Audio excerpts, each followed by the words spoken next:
Hey, good morning. Time now a few minutes after 8 o'clock in the morning in Tokyo, Friday, June 11th, 2021. Welcome to another edition of the World Bank Group Morning Seminar organized by the World Bank Tokyo office. My name is Koichi Omori. I am Senior External Affairs Officer of the World Bank based in Tokyo. We organize a series of online seminars starting at 8 o'clock in the morning in Japan Standard Time, introducing the latest report presented by the World Bank Group economists and specialists. This morning, we are featuring a new report titled Distributional Impact of Trade, Empirical Innovations, Analytical Tools, and Policy Responses, which came out on May 19th, which was last month. We have two World Bank economists connecting from Washington. Let me introduce most of them very briefly. First, Gladys Lopez Acevedo, lead economist and global lead for poverty in the Poverty Equity Global Practice. Good morning or good evening to you, Gladys. How are you? Thank you very much, Koichi, and thank you very much for hosting us. Super, great. And then we have Marina Marie-Jeffuska, the senior economist in the macroeconomics, trade, investment, global practice. Good morning, good evening to you, Marina. How are you? Good morning, everyone. I'm great. Thank you. Great, thank you very much. Gladys and Marina are among the co-authors of the distributional impact of the trade report. We'll listen to them presenting the main points of the report in the next 30-40 minutes. After their presentation, as usual, I'll read the questions from our viewers. If you did not have opportunities to send your question in advance, please do so, even during this seminar, using online form posted on the announcement page for this seminar, or you can post your question on the chat section on the YouTube screen. I'll read your questions, and then ask Gladys and Maria to respond after their presentation. So with that, I would like to now ask Gladys and Maria to come in to start their presentation. Okay, over to you. Thank you so much.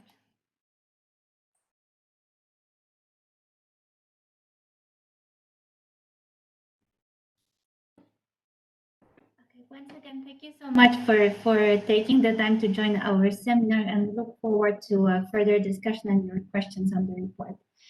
Let me start by introducing the report and saying why do we think it's important to look at the distributional impacts of trade.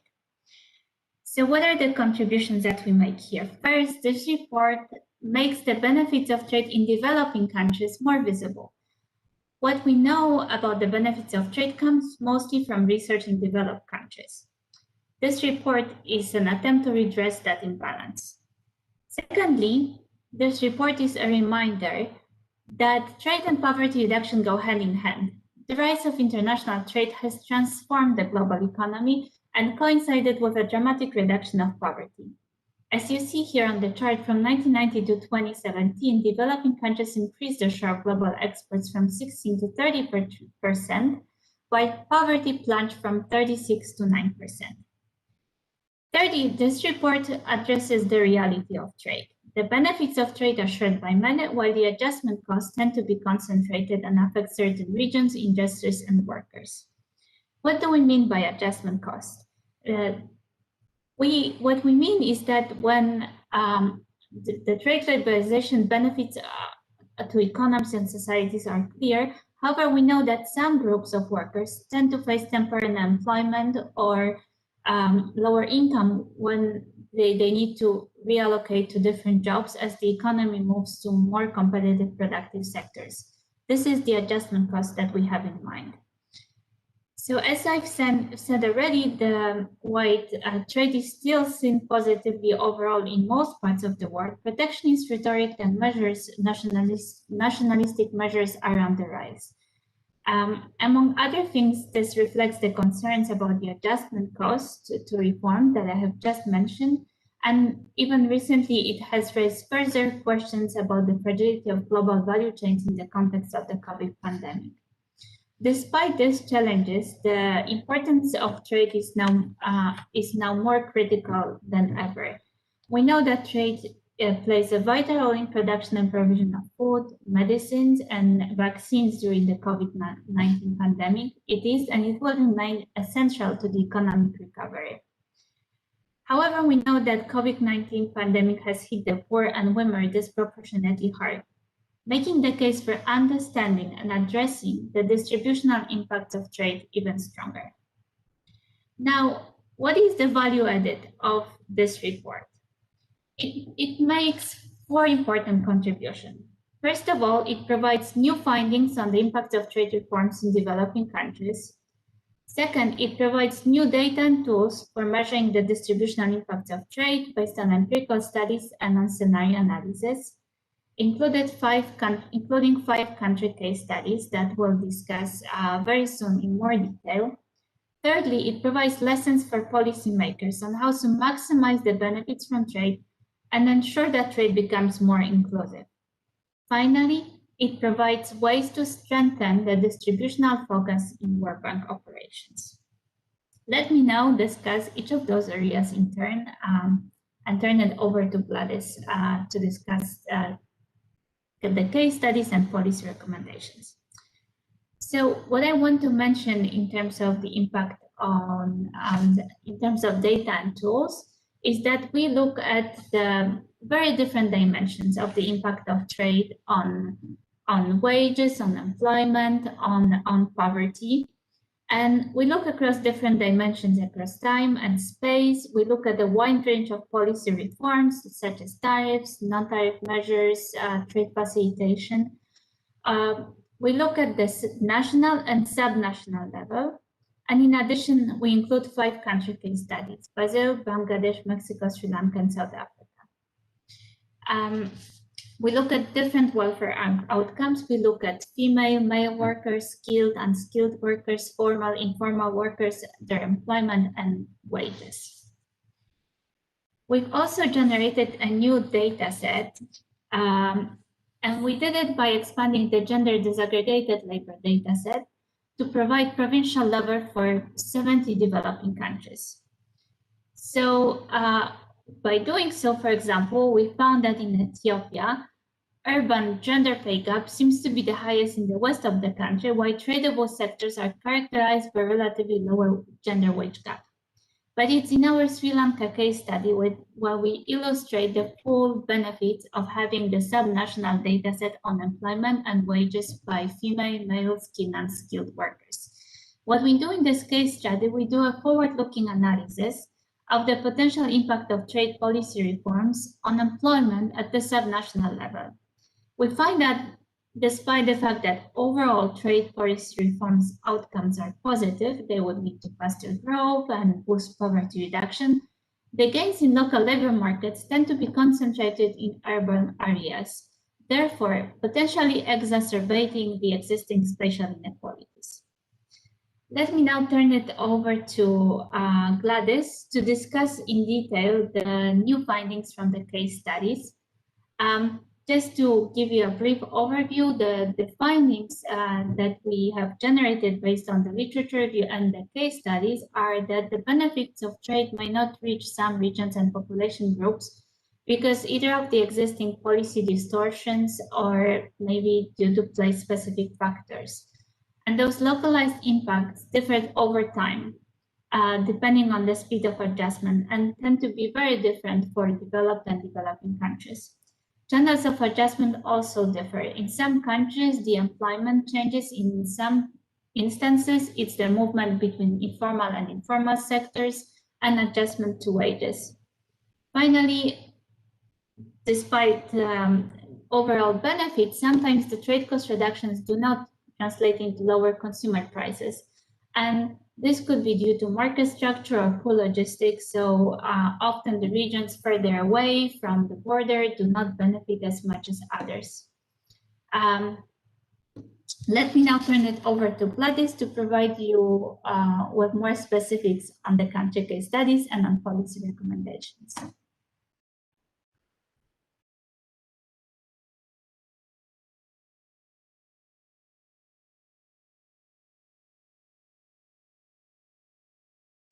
Gladys, you are muted.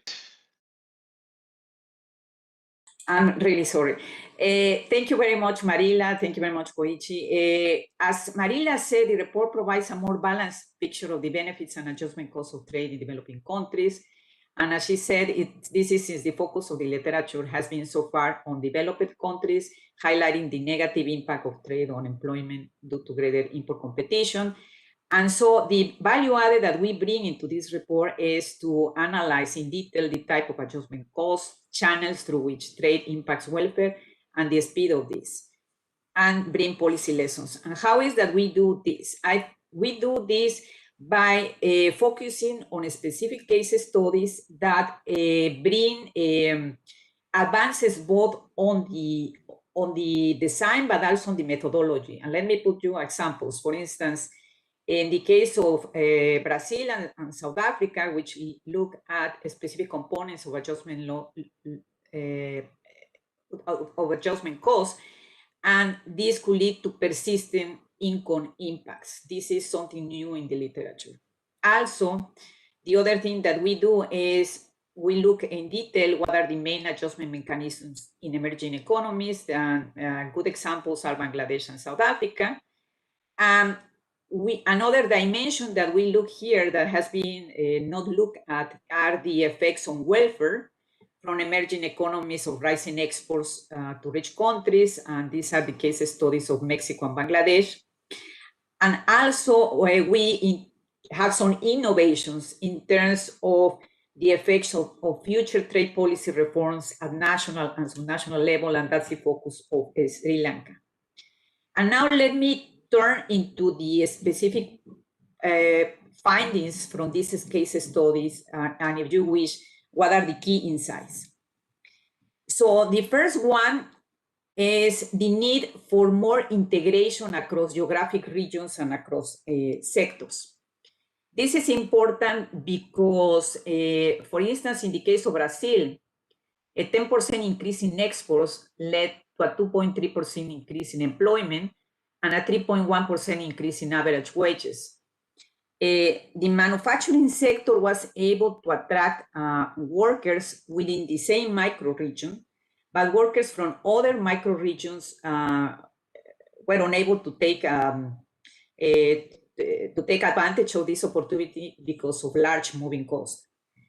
In Mexico, something similar happened because municipalities more exposed to trade experienced an increase in labor force participation, labor income, and attracted more net migration, particularly of unskilled workers. However, these positive effects remain in tradable sector with little integration to non-tradable sector. Next. The second important finding or insight is that policy is needed to encourage opportunity and mobility. And what is that we mean by this? In Bangladesh, localities more exposed to trade experience an increase in wages and a reduction of informality. But these positive effects, and this is important, and also the positive effects spread through the economy over time and benefited other sectors as well. However, in the case of South Africa, local labor market effects of trade were stronger in municipalities that included former homelands. And because the way these homelands had been set up, or the policies around them, which rely more on subsistence agriculture, and workers had few economic alternatives to move to other sectors, the high mobility costs prevented them from seeking jobs in other regions. Another important insight of the work is that there is a strong connection between trade and formalization. In Bangladesh, the export surge in apparel led to a reduction of informality, and this was higher for women compared to men. For example, a $100 gain in exports per worker led to a 0.7% decrease in informality in districts with a higher trade exposure, and this was higher for women. In the case of Brazil, informality acted as a buffer in the event of a negative trade shock that otherwise would have thrown people at on unemployment.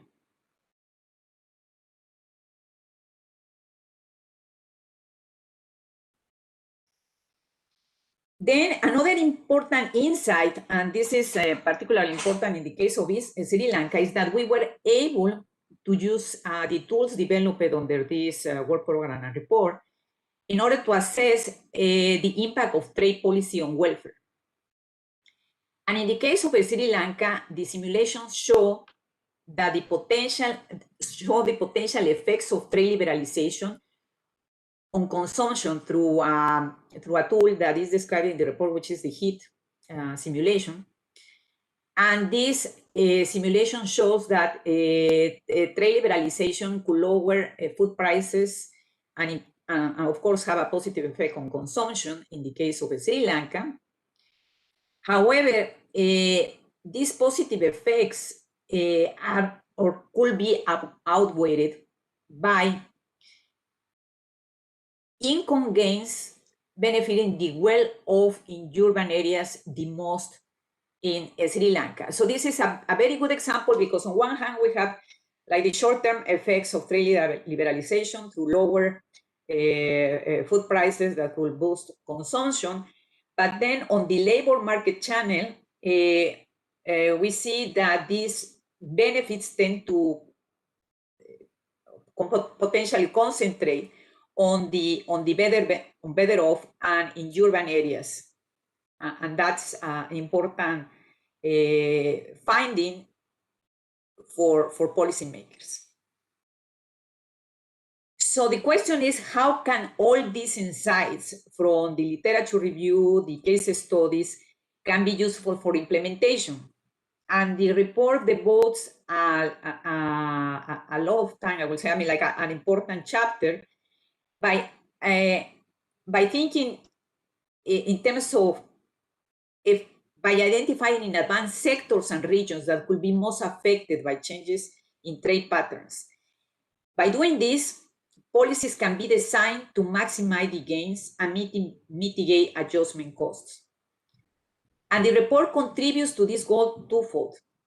First, providing tools, data, and approaches to design smarter policies for inclusive trade, and it provides a framework that could guide policymakers both for planning, implementation, and mitigation, which is anchored in the three areas that are shown in this slide, which is the Pillar 1, reduce distortions, Pillar 2, reduce trade costs, Pillar 3 is speed up labor market adjustment. And the report goes in detail in terms of the actions that are needed to take place under each one of these pillars, and also provide examples of how this can be done or how this has been done in countries.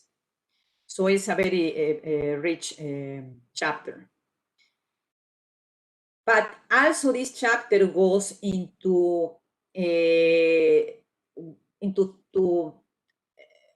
goes, I will say, further in terms of what are the recommendations at the national level in the design for inclusive trade.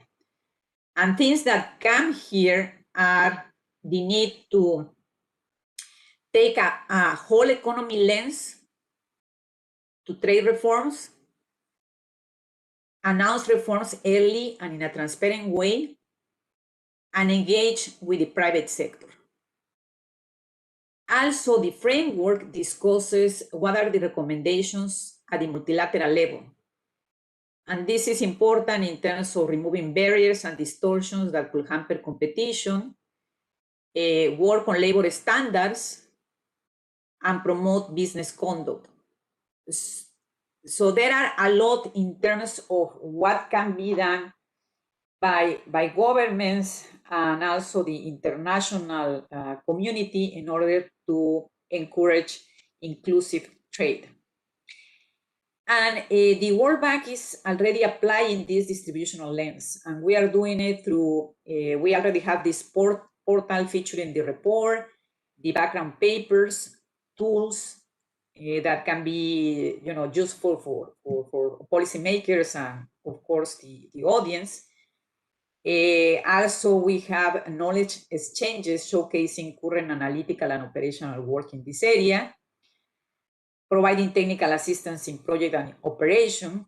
We have produced a series of reports that describe more at length what is that we mean in each one of these areas. And here in this slide, we showcase some of these or feature some of these reports that also the audience can have access to and are available in our website. So in sum, the objective of this work program, the report and the website is to support the audience, policymakers in terms of maximize the benefits of trade for the poor and minimize adjustment costs. And for that, we have several resources, report, tools, data, and specific examples that will hopefully be useful to you. Thank you very much.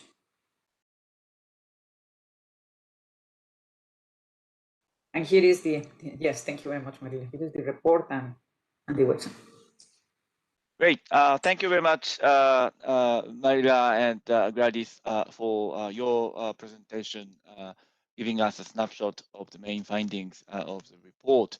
We received some questions from the viewers in advance. So let me read those questions and ask both of you to come in to respond. First one, actually, first two questions from Mori-san. Let me read the first one. The roles of larger countries in some regions must be an important element in order to promote and share impact of the trade. For example, India in case of Bangladesh, maybe Sri Lanka too, and the US in case of Mexico. Would you please say a few words on this? What does the World Bank do in this regard? So it's a role of larger countries in promoting the trade. So if you have any comments, please. Please mute your microphone. Thank you. Sorry, Koichi. Thank you very much. So that's a very important question, and we discussed that in the report, chapter 3. We rely on a case study in Mexico, which is also a separate background paper, which is very rich in terms of what was the impact of NAFTA on Mexico in terms of helping to diversify the export basket, helping Mexico to move along the value chain in certain sectors, connectivity, knowledge, spillovers. So certainly there is a lot of gains from integration or cooperation in trade, within regions and also across regions. A perfect example is what's happened with North America and the trade agreement among these countries and the positive spillovers that Mexico had been able to take advantage of. And you see that's important because when you compare also the export diversification of Mexico compared to other Latin American countries, it's really mind-blowing, no? And also, as the paper discusses, it has had positive effects on the areas that had been more connected with trade. No? And we had in the launching of the report with Mari, we had the Minister of Finance of Mexico talking about the findings of the report, that he was really liked it very much, and that of course the government was putting in practice how is that they were implemented projects and infrastructure in terms of how to make sure other regions could connect and take advantage of these gains from trade. Also, something similar, and you might remember, Koichi, from when we work in South Asia with the regional integration and all the cooperation that was Bangladesh with other, Sri Lanka, and how is that they benefited from being a hub in terms of apparel and also the cross trade also with East Asia. Thank you. All right, thank you very much. Next question, actually the question from the same person. Could you please touch on the potential impact of African continental free trade area after from the analysis of the report? Let me take this question. So the Global Trade and Regional Integration Unit actually has released a report on the distributional implications of the Africa Continental Free Trade Agreement. And Gladys, a few minutes ago on the slide showing where we already are applying this lens. I mean, the bank has always been applying the distributional lens, but that was the first report where we try to look at the impact on of the free trade agreement on female and male workers, on skilled and unskilled workers. So trying to delve deeper, not only into the country implications and sector implications, but also for wages and employment of different types of workers. And what we found in the report that we published last year in the summer of 2020 was that the AFCFTA is likely to bring significant gains to its members. Of course, it's all subject to successful completion of the negotiations in all phases, and also even the issue of implementation is critical. What we found is that the biggest gains are likely not to come from the tariff liberalization, which is going to generate some gains, but relatively modest. But much biggest gains will come from addressing the regulatory divergence through the reduction of non-tariff measures in goods and services. And most of all, 2/3 of the gains would come from reduction of trade costs. So the trade facilitators, the policy recommendations of the report, we're discussing currently the reduction of trade costs.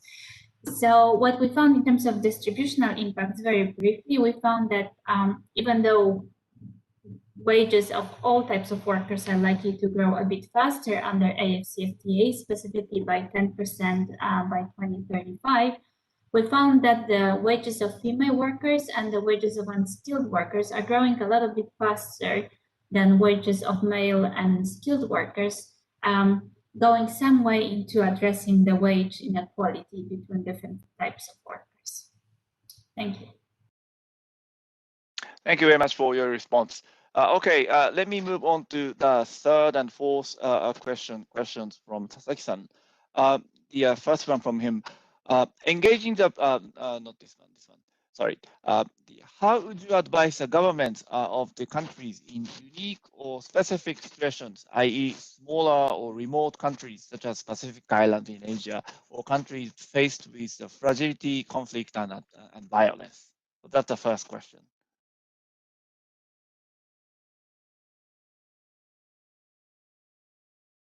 I think our general framework that we've developed for this report comes handy, except I would so basically reducing the distortion and strengthening the functioning of markets, the reduction of trade costs, and speeding up labor market adjustment and facilitating the mobility of workers and so on are all critical. However, for fragile countries, for example, one would definitely have to tackle the political economy of trade reforms and ensuring the business environment and just fair access to market will be critical to avoid any scope for corruption and the disequilibrium in terms of political economy. In terms of the remote regions, perhaps the reduction of trade costs, the trade facilitation measures are even more important, connecting them to markets, both for exports and imports, to raise productivity, to facilitate knowledge exchange and boost productivity gains. So basically, I think the framework that we developed, this whole economy approach, is really quite well developed and works pretty well for developing countries, but the different strength of the policy recommendations might come as stronger depending on the policy and policy environment. Okay, thank you very much. One more question from the same person. Engaging the private sector must be a key because they are the ones directly implementing trade activities. How can we encourage them to become active in difficult countries or areas where they would not eagerly be active in business. Simply, they do not see the direct benefit in coming in such situations. So, any comment on the private sector, please? Yes, and this is a very important question, and I think we also in the report provide some examples. And let me just try to relate a little bit also what the World Bank we do, and I think is, for instance, if you look at the Better Work program led by IFC and ILO, I had the pleasure to work with them in the case of Bangladesh, both in good and difficult times. Both, I mean, when there were the events of Rana Plaza, and then there was a need for a consensus in terms of how to improve working relationships there. And you know that at the end, everyone will benefit from improving working conditions. And the whole process was not easy. Certainly, our colleagues from IOC agreed a good work in terms of working.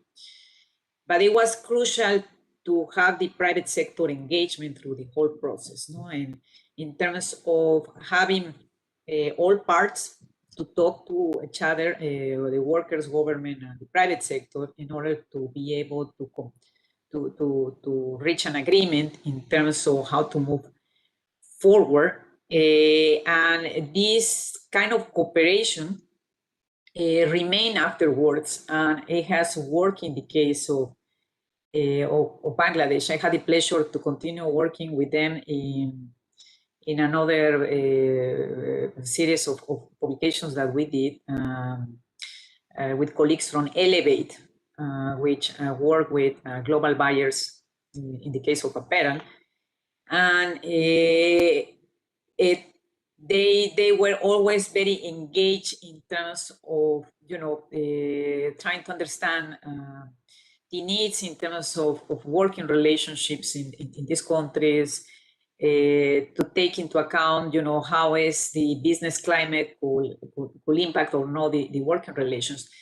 But to sum up, I think what has worked in these experiences is to have models in terms of where there are like, you know, kind of concerned efforts to bring the private sector, government, and workers to talk about what is working or not in the process of inclusive trade, no?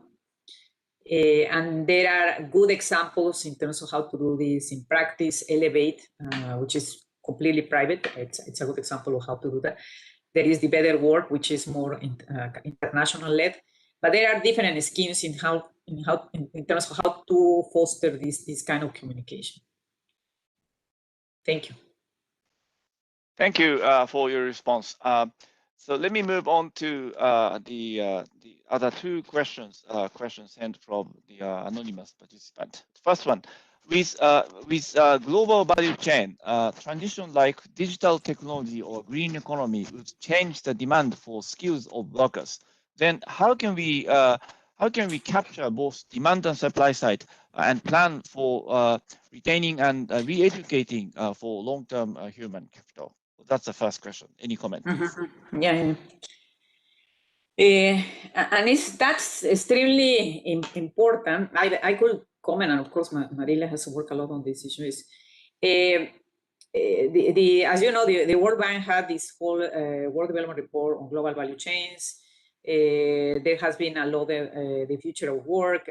Then there was another report in terms of, you know, how technology is changing the whole landscape was in terms of how relationships work. Specifically in the part of training, in the part of the skills and training, what we see in general is that technology is changing the traditional labor markets from thinking traditionally on jobs into more of occupations, no? How is that global values change are adapting to this reality? I think is clear. It has started to happen, for instance, in South Asia. You might remember Koichi, for instance, electronics and some of these. In some other sectors, I think it has gone a little bit slower because of the nature of the work. Like in apparel, you don't see so much technological change,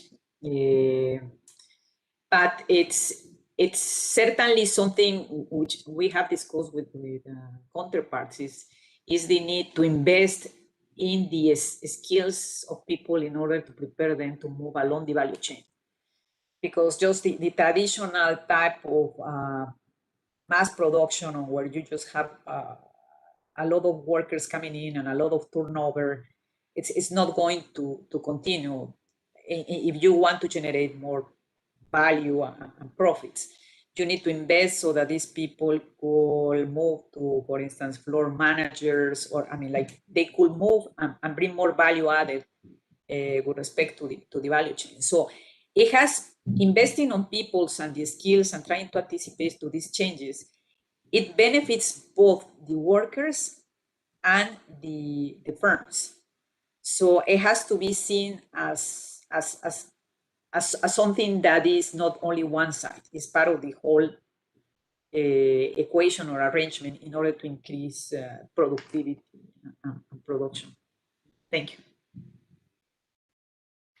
And if I might just add to what Gladys already said, which I fully agree with, we've been looking a lot at the potential reshaping of GVCs, and that kind of is related to the question that another reader sent that you just said to me, Koichi. It's about the analysis to the differences of impact vis-a-vis exports and imports, and I think that still underlines the importance of global value chains. And as we have now done, I think the report somehow tries to address the imbalance. Like we've mostly looked for developed countries, what are the impacts on imports, and kind of overseen the gains from exports, but also the gains from imports, because in the area where most of the trade happens through global value chains, imports are a vital part of production.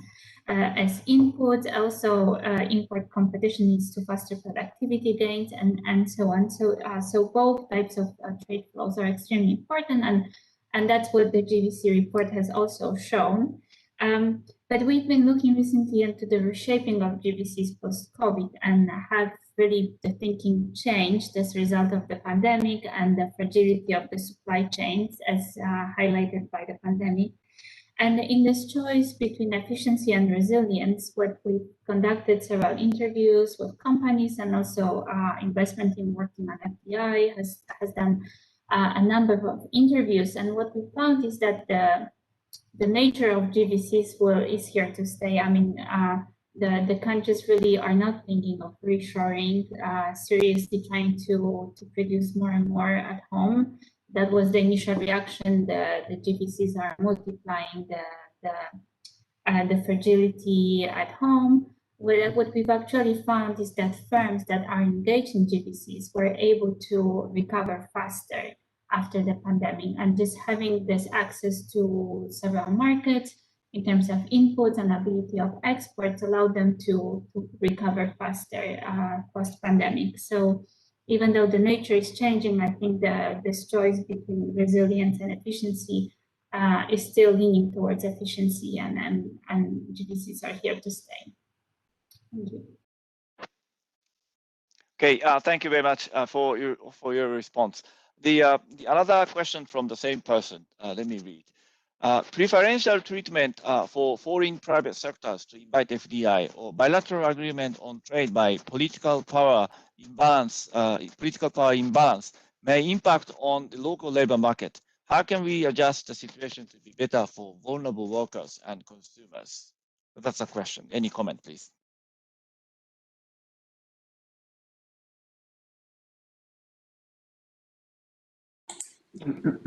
Do you want, if you want, Marila can go first.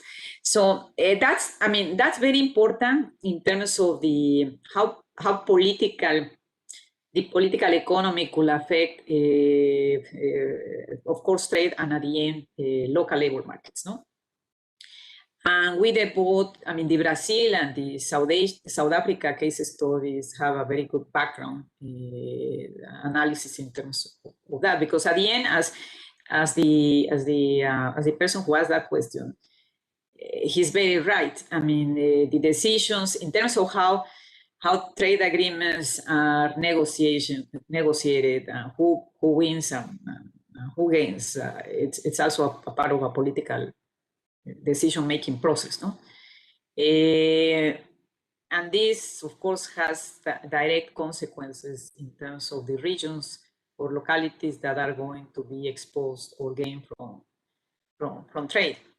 And this sometimes can be, could happen is just to concentrate the gains in the same regions or in the same geographic areas and the same groups, and not the spread across. And this is where also the report devotes a lot of time in saying, well, okay, no doubt there are gains from trade, but how is that we could spread and make sure that other regions and other groups that are not benefiting could increase their share here. So this also has to be part of the discussion in terms of the decision the government makes in terms of how, as you were saying, I mean, there are many things that can be done, and we have seen it. It's certainly one issue is to increase this, to improve the skills of the workforce, so that they can take advantage of new opportunities that open up in the export or the trade sector, no? Then reducing barriers to mobility, either by, you know, in connectivity or also ensuring easy migration. And that's something we saw also in the report. For instance, in India, you have very low mobility because of various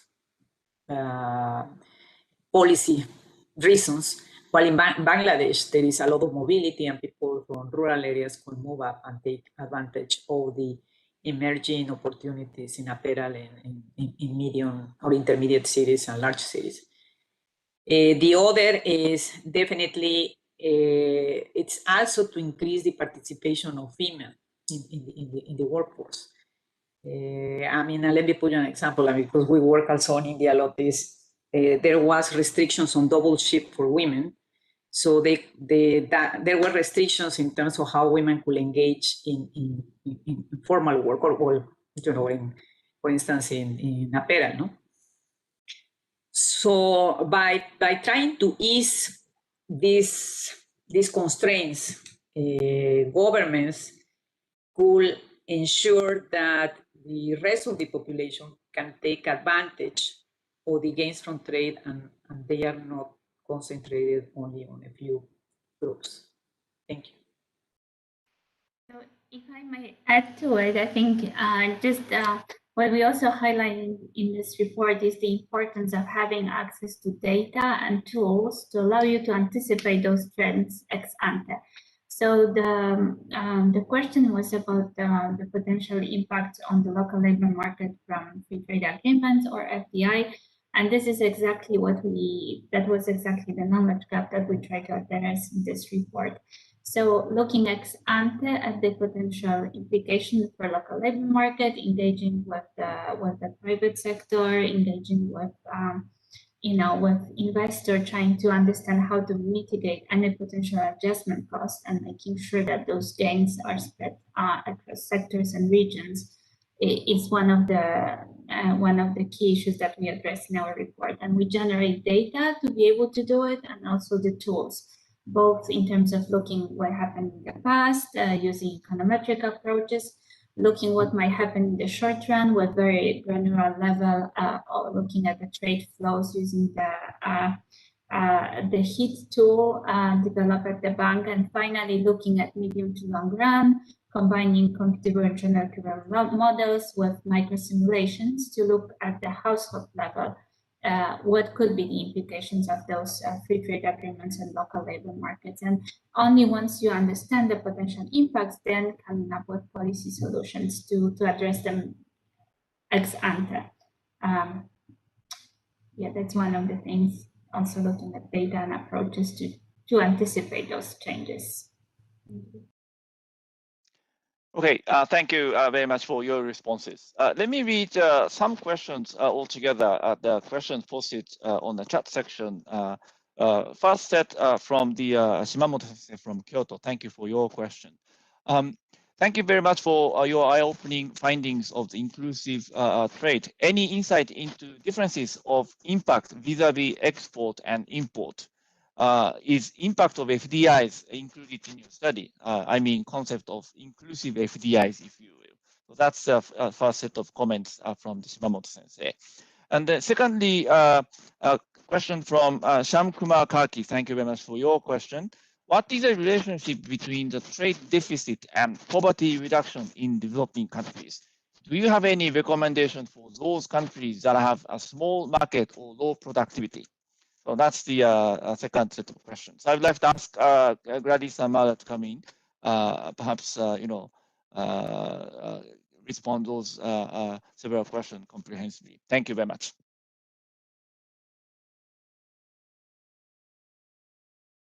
That is, okay. Yes, no, if you want, Marina. I can start, but I think my take on this inclusive FDI is that we haven't really looked at it explicitly. Of course, when you look at the relationship between trade and FDI, there is a positive correlation, but we haven't really distinguished that in the report specifically. So we can't comment on the inclusive FDI question. Now, the relationship between trade deficit and poverty reduction and what can be recommended for small markets with low productivity. Again, we haven't looked specifically at the issue of trade deficit and poverty reduction. We know that in general, trade deficits are more of a macro phenomenon, and a lot of other issues are determining them. In addition to trade policy, it's only one of the several elements that define the trade deficit, which is mostly a macro phenomenon and not really easily influenced by trade policy alone. But what we've known, of course, the countries that are more open can grow faster. We also know that faster growth is a key determinant of action. So definitely openness to trade has, we know historically and from the numbers we presented in this report that openness has led to faster growth, boosted productivity, and allowed countries to diversify their exports, their output, and boost poverty reduction. So that's we also have two reports that were done before this report on trade and poverty, together with WTO colleagues, and this is where this relationship between trade and poverty reduction has been well established. Thank you. Yeah, just to add, I think an excellent example of this, and we have it in the report, is Bangladesh. No, I mean, there is a very clear connection between the growth in exports and poverty reduction, more than half that was during the last 2 decades that Bangladesh was able to experience. As Barilla said, is openness is very related to connected to poverty reduction, and that's what the report dwells into. And the other thing that just to mention also in Bangladesh case study, we look at both. We look at exports, imports, and net exports, and the impact on localized effects of trade, which is also there in the report. Thank you. Great. Thank you very much.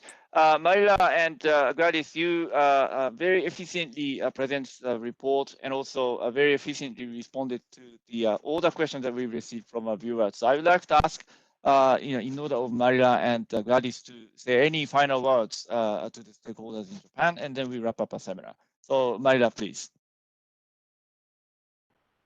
I just want to encourage everyone to take a look at the report and the website, which includes the links to the data set, the case studies, and also to stay engaged with us as we continue developing this work program. If there is any trade policy issues that could be evaluated ex post or ex ante, This is where we created this work program to be able to assess them. So we stand ready to collaborate and support the country teams looking at these issues. Thank you. Yes, I would like to second Marila. Honestly, I think it's a very rich report. I mean, we spent really a lot of time reading as Marila said, the literature, trying to come up with innovative solutions that could be useful for policymakers and audience. So I think it's a very rich and useful resource, and along the background papers, tools, and data that were generated. So, and as Marila said, please, if you have any questions, don't hesitate to reach to us, and it will be a pleasure to continue being engaged in this. Thank you very much. Thank you very much. With us this morning from Washington was Gladys Lopez Acevedo, the lead economist and global lead for poverty in the Poverty and Equity Global Practice, and Maria Marijewska, the senior economist in macroeconomics and trade and investment global practice. Thank you very much for both of you spending your time to be with us this morning. Thank you. Thank you very much. Thank you for the invitation. Thank you. Bye. Great. Thank you very much. Yeah, Okay, next week we have two morning seminars. First, we'll feature the Global Economic Prospect Report, June 2021 edition, which was released just several days ago. Aihan Kosei, director of the Prospect Group, and Naotaka Sugawara, senior economist in the same group, will share the main findings. This is going to be a special extended 90-minute version, as we will have the privilege of having Professor Sayuri Shirai from Keio University as a commentator. This will start at 9 a.m., not 8 a.m., on Thursday, June 17th in Japan Standard Time. Then we have another seminar featuring on the interesting reports, What's Cooking? A Digital Transformation of the Agri-Food System. This report was released in March this year. Garda Elabeth, senior economist in agriculture food global practice, will be our speaker. This will start at 8 a.m. on Friday, June 18th in Japan Standard Time. So with that, I would like to say thank you everyone for watching our seminar once again. Stay safe, stay healthy, and see you next week, even twice. Thank you very much. Bye-bye. Thank you.